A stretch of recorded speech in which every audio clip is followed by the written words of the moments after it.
मित्रांनो, मी आता आहे नायगाव येथे आणि माझ्या पाठी तुम्ही बघताय ना, हे ज्ञानज्योती सावित्रीबाई फुले यांचं घर आहे. तर चला त्यांच्या जन्मघराविषयी आपण माहिती जाणून घेऊया आणि आतून घर नक्की तेव्हाच्या काळात कसं होतं ते आपण पाहून घेऊया. सावित्रीबाईंचा जन्म दिनांक 3 जानेवारी 1831 रोजी सातारा जिल्ह्यातील नायगाव येथे त्यांचे वडील खंडोजी नेवसे पाटील यांच्या या राहत्या घरी झाला.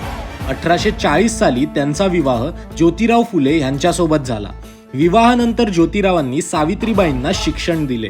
1848 साली त्या दोघांनी पुण्यात शाळा उघडून शिक्षणाची दारे स्त्रिया व दलितांसाठी खुली केली. सावित्रीबाई या भारतातील पहिल्या महिला शिक्षिका आणि मुख्याध्यापिका होत्या.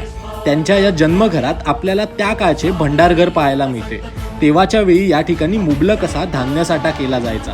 तिथूनच पुढे आपल्याला सावित्रीबाईंचे स्वयंपाकघर पाहायला मिळते. सोबतच सावित्रीबाईंचा जन्म ज्या खोलीत झाला त्याचेही दर्शन आपल्याला या ठिकाणी होते.